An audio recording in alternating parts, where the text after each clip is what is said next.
আমি চলি। এই নিন আপনার চাবি।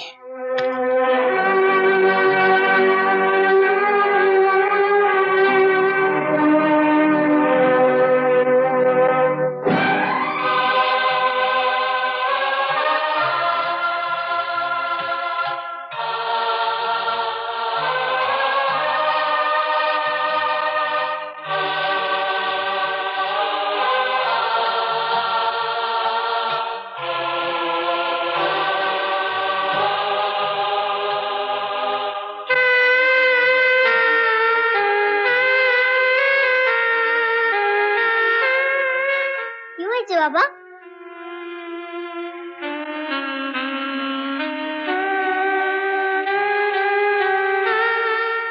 বলো কি হয়েছে বাবা?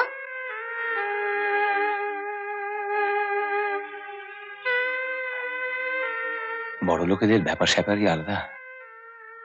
ওরা ছেলে মেয়েদেরকে বাইরে পাঠিয়ে আনন্দে থাকতে। আমার কিছু ভালো লাগছে না। একটা বাচ্চা ছেলেকে আঘাত দিয়ে ও যে কি সুখ পায়। কলেজ লাইফ থেকে তো দেখছি রমেন বরাবরই ওরকমই। অজিত রেগে গিয়ে কাল সকালে চাঁদুকে নিয়ে চলে যাবে। কোথায় থাকবে, কি করবে? ওর জন্য আপনি ভাববেন না। চাঁদুকে আমারও ভালো লেগেছে। ওর একটা ব্যবস্থা আমি করবই। চাঁদু গোছাও গোছাও, অঙ্কের বইটা তোলো। এই দেখো, এই জামাটা তোমার খুব পছন্দ তাই না? সাজিয়ে রাখছি। হ্যাঁ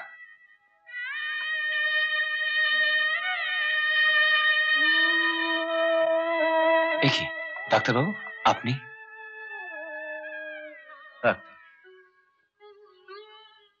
রাগ করে চাবিটা তো দিয়ে এলে, এখন কিছু ঠিক করেছো? কি করবে? এ ছেলেকে নিয়ে যাবেই বা কোথায়? আপনাদের আশীর্বাদে একটা ব্যবস্থা ঠিক হয়ে যাবে। তুমি একা হলে বলতাম না, কিন্তু সঙ্গে তো বাচ্চা ছেলেটা আছে। কোথায় যাবে, কি খাবে? এই ড্রাইভার ক্লাসের লোককে বিশ্বাস নেই। ও রাগ করে বাড়ি থেকে যাচ্ছে। শোধ তোলবার জন্য কোনোদিন মালাকে স্কুল থেকে তুলে নিয়ে যে যাবে না তা ঠিক কি? কি পাগলের মতন কথা বলছো? অজিত মালাকে নিজের মেয়ের মতন দেখে। যতই দেখুক, আমি যে ঠিক করেছি তাই হবে। তা বলে তুমি মেয়েটাকে দূরে সরিয়ে দেবে?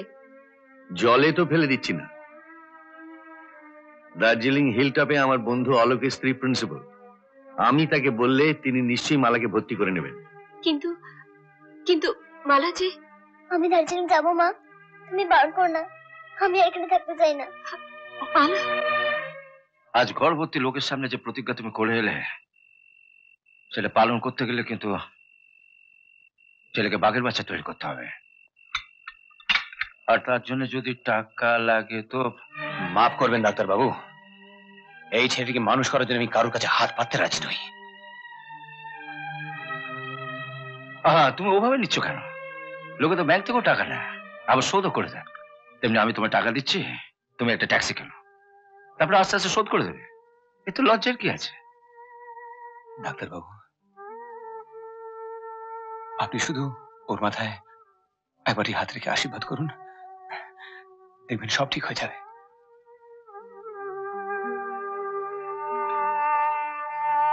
ঠিক আছে, টাকা নিতে হবে না।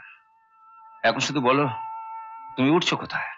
আমার এক বন্ধু চয়ন আগে তথ্যমন্ত্রীর গাড়ি চালাতো, এখন চাকরি ছেড়ে দিয়ে ট্যাক্সি চালাচ্ছে। স্বামী স্ত্রীর সংসার, ছেলেপুলে নেই, চাঁদু সেখানে ভালোই থাকবে। চয়ন থাকে কোথায়?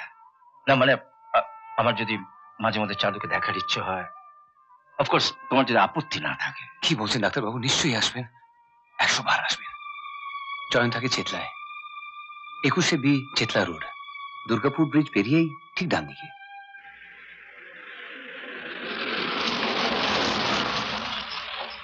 আচ্ছা, এখানে চয়ন মিত্রের বাড়িটা কোথায়?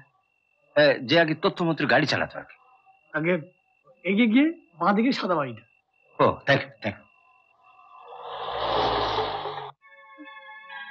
চুপ কর, চুপ কর।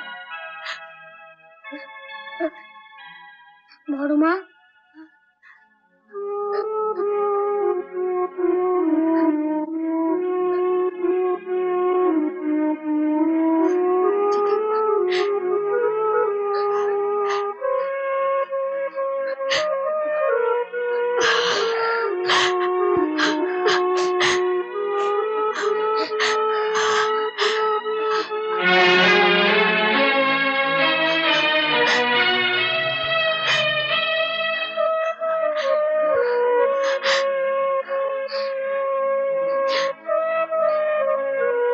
আরে তোরা কোথায় যাবি?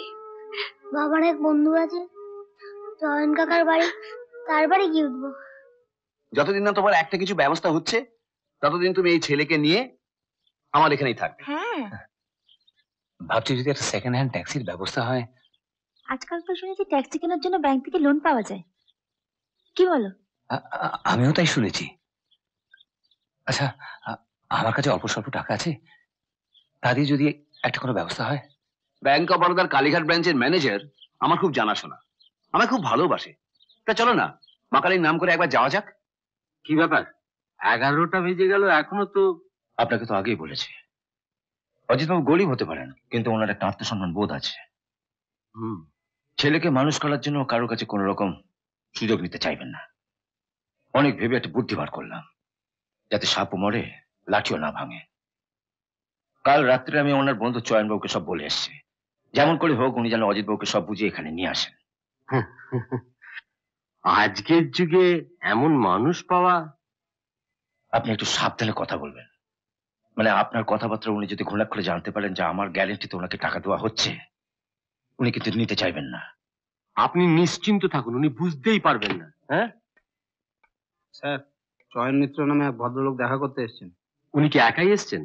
না, সঙ্গে এক ভদ্রলোক আছেন। আচ্ছা ঠিক আছে, আপনি কথা বলেন, আমি ওই দরজা দিয়ে বেরিয়ে যাচ্ছি। হ্যাঁ, যাও ওকে ডেকে নিয়ে এসো। আগে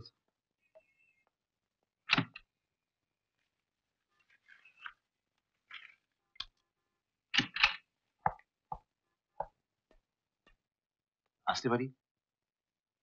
আসুন। নমস্কার স্যার। এরকম আরো অনেক সিনেমা দেখতে হলে ডাউনলোড করুন ক্লিক অ্যাপ।